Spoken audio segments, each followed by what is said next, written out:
Malaikat itu di apa? Malaikat itu kan yo duwe pikiran. Terus iblis yo duwe pikiran. Sing padha-padha pikiran niku ya rada bener iblis. Pikirane lho ya. Tapi nurute bener malaikat. Jadi umpama agama kanut pikiran ya bener iblis. Mergo cara berpikir iblis iku Adam ku sangka lemah, aku sangka api. Berarti keren aku. Nah cara pikirane malaikat wis ora mikir mbok mulya ndi dikongkon ya manut. Jadi agama ini sanad. Agama ini seorang lagi napa? Sanad. Sakjane cara tauhid ya keberatan. Aku ana istilah Baitullah ya keberatan. Wong Baitullah maknane omahe Allah sing takok. Allah manggon wirdi ning Ka'bah. Jadi kita harus ngikuti ulama. Dikatakan Baitullah itu nama penghormatan. Sesuatu itu mulia, maka disebut Baitullah. Bukan berarti Allah nempat di situ. Mergo Allah ndak butuh napa? Tempat. Jadi itu kan jelimet, Mang. Lagi-lagi yang tahu itu ulama. Masjid ya dikatakan Baitullah. Lah nek misale iki masjidé pangeran, malah nek mbok manani lucu. Masjidé pangeran. Jadi iki tempat sujudé pangeran. Nah, kacau kae. Tapi berhubung wong ora paham alhamdulillah demun iki masjidé pangeran. Jajal maknani bahasa Arab. Iki masjidé pangeran, maknani terjemah. Iki tempat kacau. Ini baru kayak bodoh ora roh nek iku kacau. Jadi kacau. Ya mulane anut ulama. Jadi darani Baitullah apa dikatakan daleme Allah maknane apa idhofatut tasyrif. Napa idhofatut tasyrif maknane omah sing mulia sampai diistilahno daleme Allah. Kalau dalam ngaji-ngaji ulama itu agama ini dari awal unik. Allah melarang sujud kepada batu. Tapi kita sholat itu madhep Ka'bah. Kemudian juga ada batu. Makanya kita harus menanamkan bahwa semua sujud itu lillahi ta'ala. Dan soal ada arah, ya penting arah. Nggak mau arah madhep segoro kidul, repot.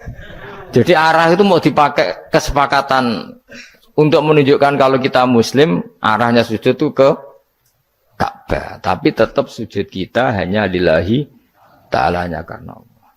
Kanjeng Nabi nanti takok wong Yahudi, Muhammad nak langit bumi ku sok ben hancur pas kiamat. Terus manusa sing mati mulane Adam sementara ditakok endi? Jadi nak takok ngono mirip so. Mirip Yahudi. Nak mirip sugih apa-apa, nak mirip ngamure. Jadi agama ini selalu disoal pakai akal. Jadi agama tanpa akal ora iso berdiri, tapi kalau terlalu mbok akal itu ya repot. Ya makanya tadi itu pentingnya riwayat. Seorang lagi pentingnya apa? Riwayat. Makanya cara Imam Malik itu enggak suka sama agama di logika itu enggak suka. Karena nanti orang yang punya logika terus merasa lebih punya otoritas terhadap apa? Agama. Ya wis sesuai ngono agama iku angel oleh nerangno sampean agama iku. Sampeyan saiki tak bedheki. Nabi Adam diusir kondi. Swarga. Terus wargane Nabi Adam saiki didakoni ndi? Mergo swarga iku luase sak langit bumi. Lah nek iku saiki didakoni ndi wong? Swarga lebih luas ketimbang langit. Kan enggak mungkin sesuatu yang luas diletakkan di yang sempit. So, akhirnya Mu'tazilah enggak percaya anane swarga zaman Nabi Adam. Jadi swarga sing cerita Adam itu tidak sama dengan surga yang nanti arduhas samawati wal ard. Jari ahli sunnah ya sono. Lah ning ndi wis ra roh pokoke ono. Ya itu kan sama-sama nah, terus diterusno wong debat. Ya sudah guys. Nak cara aku wis mlebu sik kok gampang nerangno nek wis bar roh. Secara teori kan gitu, ora roh kok nerangno sak usih. Bro. Ya sudah sampean bu swarga wae lagi apa? Lagi nerangno. Pas aku nerangno kowe ra ning swarga ya wis ra ketemu. Wis kono enak nang cangkem elek ngene wis aku ben nerangno kowe ra ning kono ya wis akhire Kak. Apa cocokan sampean? Aku tak nerangno swarga lah sing kono ben nerangno neraka. perkara neraka. Agama iku unik. Ya karena tadi apa ya?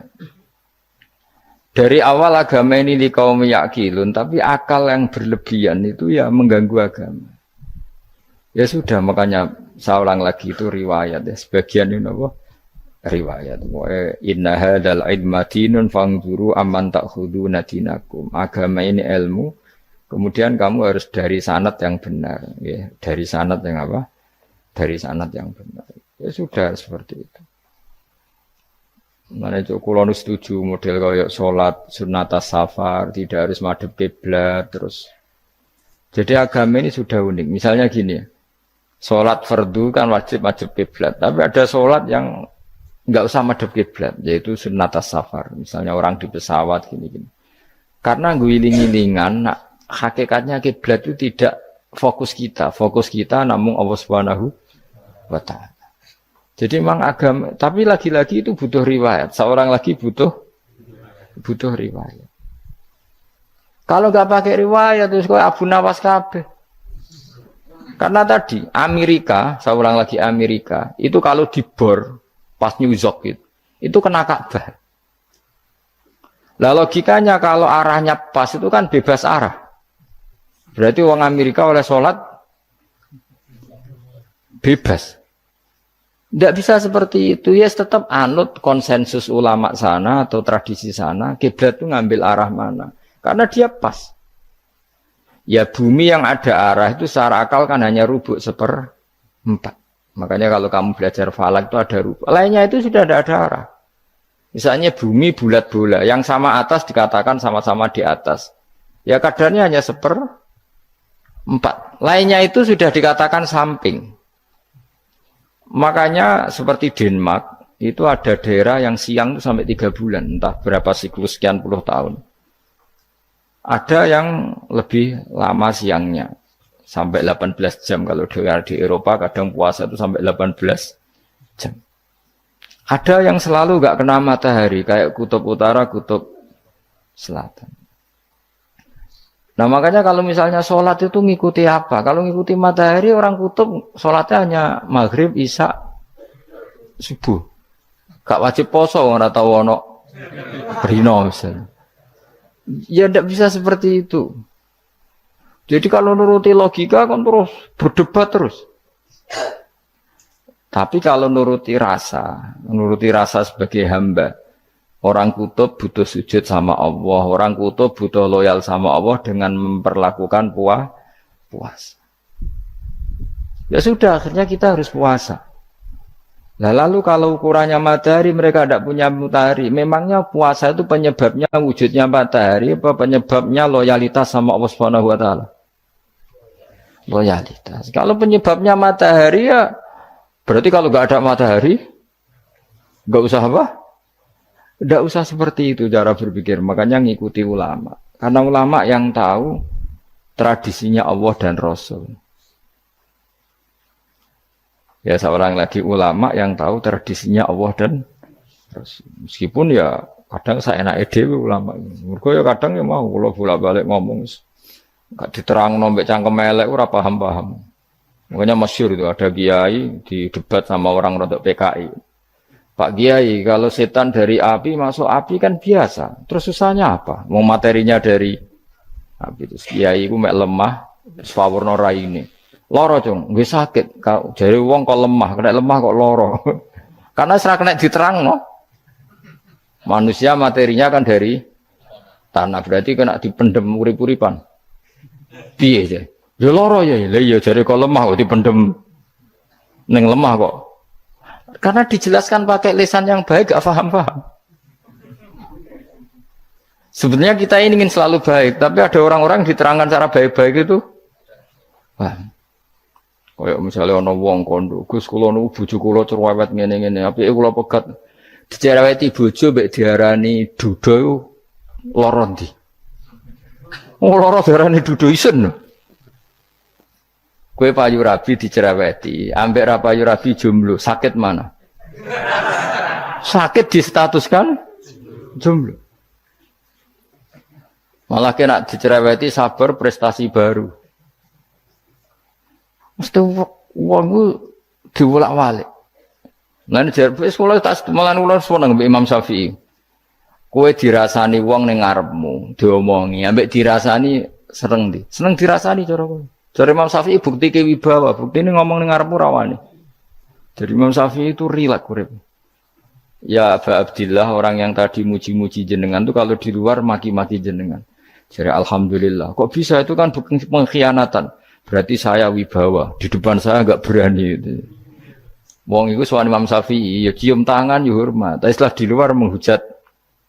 Singkat cerita dilaporkan ke Imam Syafi'i. Orang yang tadi nyium tangannya jenengan itu di luar ngerasani jenengan. Jadi Imam Syafi'i alhamdulillah berarti aku wibawa. Mendengar kurawani. Ya dianggap enteng saja. Terus ada orang misoi Ja'far Shadiq. Sayyid Ja'far Shadiq itu Sayyid putune Nabi, orangnya soleh alim, gurunya Abu Hanifah.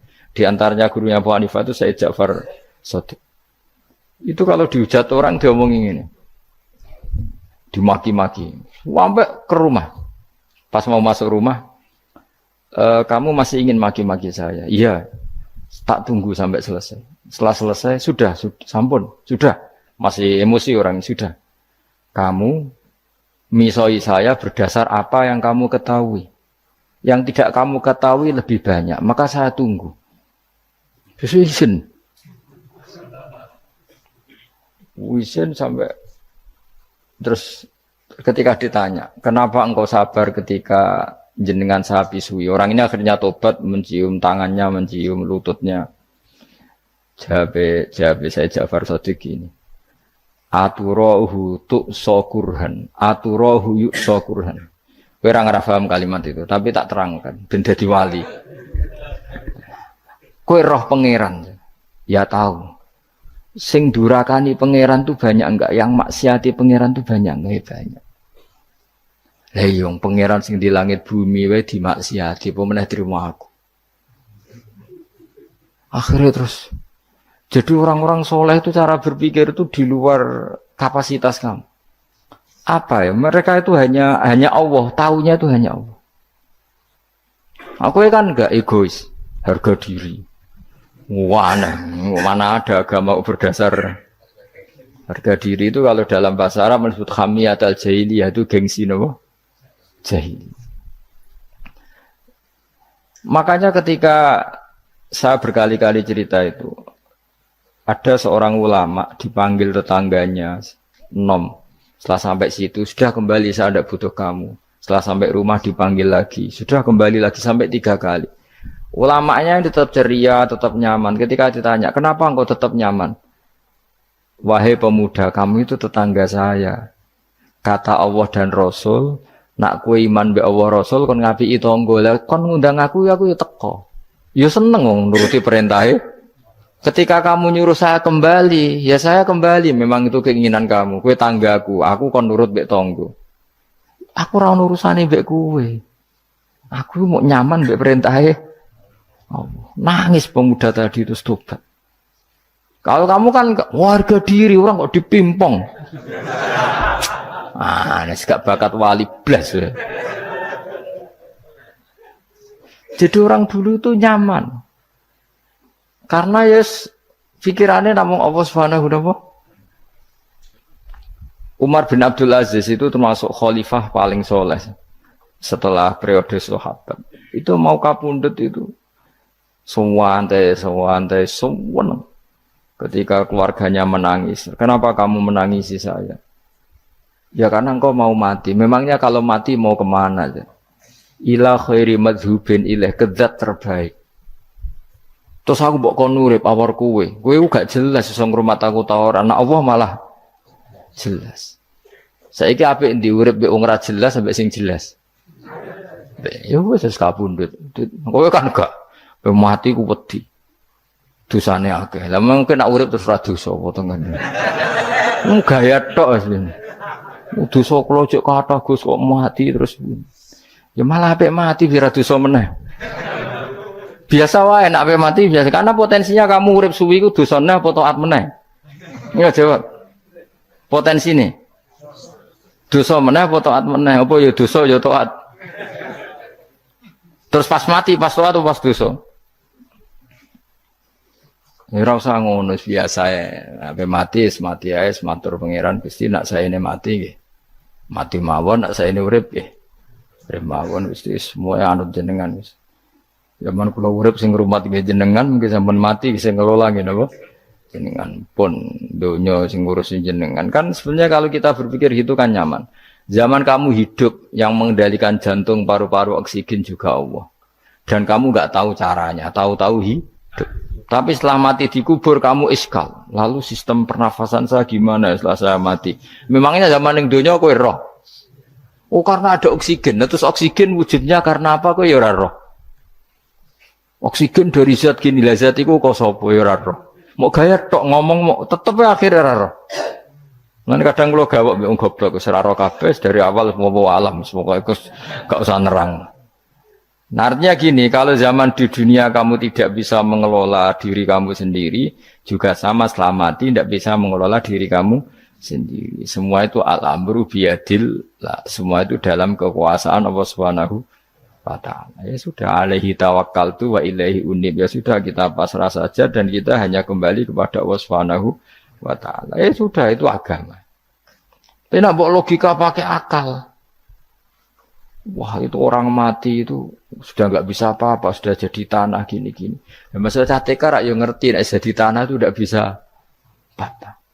Tapi masalahnya kita ini dikendalikan oleh zat yang bisa mengelola semua. Yaitu Nabi Adam diciptakan juga dari tanah. Ya sudah hanya berdasar riwayat itu yang kita akhirnya meyakini setelah kita mati juga bisa hidup lagi. Tapi rasa khawatir, iblis itu ya dhaif, iblis ya lemah. Nyatane ya kowe tetap ngaji jalalan.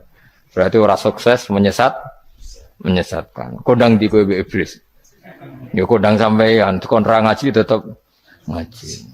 Kon paham tetap ora paham. Berarti iblis itu enggak keren loh. Betul, saya setiap melihat orang sholat itu menyaksikan kekalahan apa? Iblis. Jadi iblis itu ya kalah ora kok hebat ya ora. Biasa mawon, ora usah sing hebat ya namung pangeran. Dari awal iblis wis menyerah ngadepi orang sing ikhlas. Ikhlas itu dimulai dari awalnya. Cara bahasa Inggris pokoknya hilir sampai hulu sampai hilir itu kudu ikhlas kabeh. Misalnya kita duit, yakin nek iku wae Allah. Sehingga kita ketika ngasihkan orang itu kamu enggak merasa itu milik kamu. Sehingga enggak gampang undat. Selagi itu kamu benar keduanya awalnya salah itu masih mungkin tidak ikhlas. Uang ini milik saya, tak kasihkan kamu dengan ikhlas. Kalimat milik saya ini menjadikan suatu saat kamu jadi undat-undat karena milik saya. Tapi kalau ikhlasnya dari depan, uang ini milik Allah, ilmunya bahak milik Allah. Terus tak kasihkan kamu juga hambanya. Dari awal kan merasa lah saya tidak punya apa-apa. Tapi selagi saya ikhlasnya hanya separuh.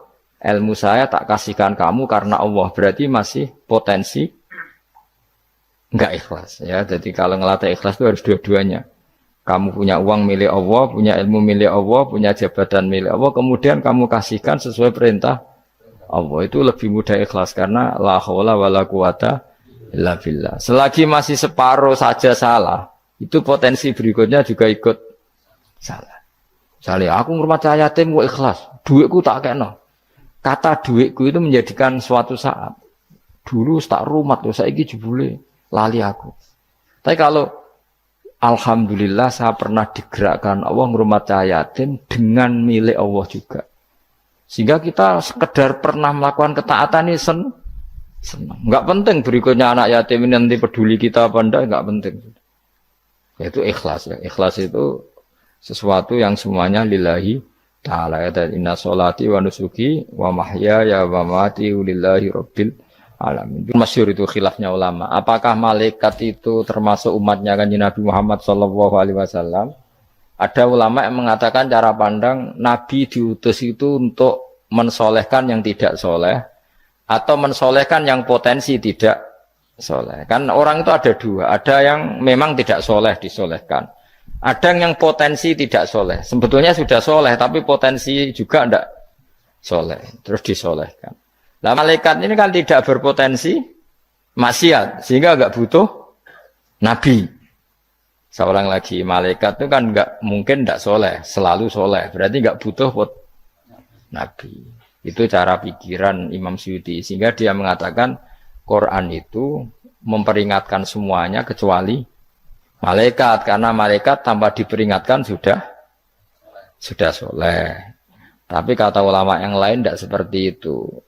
Malaikat tetap senang sebagai umatnya Rasulullah Shallallahu Alaihi Wasallam karena butuh status tasyrif. Tasyrif itu keren. Nanti takut itu melok kelompok isopo, melok kelompok Kanjeng Nabi Muhammad Shallallahu Alaihi Wasallam. Sehingga kalau nanti ditanya Allah, mimman anta misalnya, min ummati habibika Muhammad, itu keren. Kayak termasuk umatnya kekasihmu Nabi Muhammad Shallallahu Alaihi Wasallam. Lalu kamu ngikuti apa? Yo min ahsani kitabik, macam ngikuti kitab terbaikmu ya Allah. Sehingga mereka ikut umatnya Nabi bukan karena disolehkan, tapi karena tasrif, satu kehormatan. Itu yang diikuti ulama. Tradisi kita ahli sunnah ngikuti yang pendapat itu. Ngikuti bahwa malaikat pun suka dikategorikan umatnya Kanjeng Nabi Muhammad Sallallahu Alaihi Wasallam karena nambahi tasrif. Nambahi apa?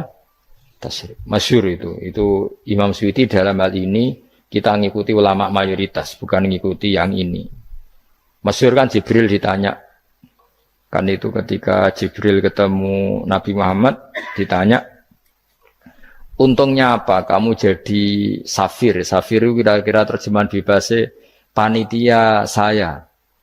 Jibril itu kan ya jauh dari langit turun bumi, dari langit itu kan jauh. Terus kamu untungnya apa?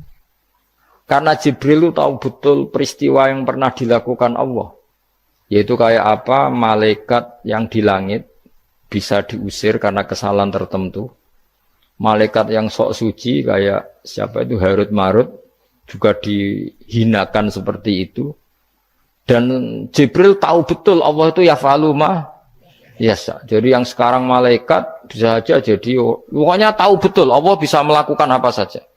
Karena Jibril tahu betul Allah, karena dia ketua malaikat. Kan kita tahu misalnya ada sejarah siapa? Harut Marut, dari malaikat menjadi hina seperti itu. Terus Jibril akhirnya tanya, ya sudah, Jibril punya apa? Terus ditanya Nabi, kamu untungnya apa setelah jadi safir saya, jadi panitia yang ngurusi wahyu. Terus kata malaikat Jibril, saya tidak pernah merasa aman, apakah saya selalu dalam posisi ini? Posisi terhormat, kecuali setelah menjadi safir, menjadi pelayan kamu ketika aku distatuskan oleh Allah apa itu innahu laqaulu rasulin karim dzi quwwatin indadil arsy makin muta'in tamma amin. Terus ganti fa amin tu ba'du, baru setelah itu saya merasa aman bahwa posisi saya aman karena Quran itu abadi ila yaumil qiyamah ila mala adalah semuanya Quran itu abadi dan di Quran itu saya distatuskan muta'in sama amin. Berarti saya merasa aman tidak akan dirubah kestatusan saya malaikat semenjak saya jadi safirmu. Intinya Jibril juga mendapat kehormatan karena ngitmai Quran. Paham ya? Makanya kita di sini mengatakan ini pendapat Imam Suyuti, tapi hampir semua ulama berpendapat apa? Malaikat pun ikut mendapat berkahnya Kanjeng Nabi Muhammad Shallallahu Alaihi Wasallam. Jenenge apa? Berkah tasrif, apa berkah apa? Tasrif. Jadi punya status kehormatan.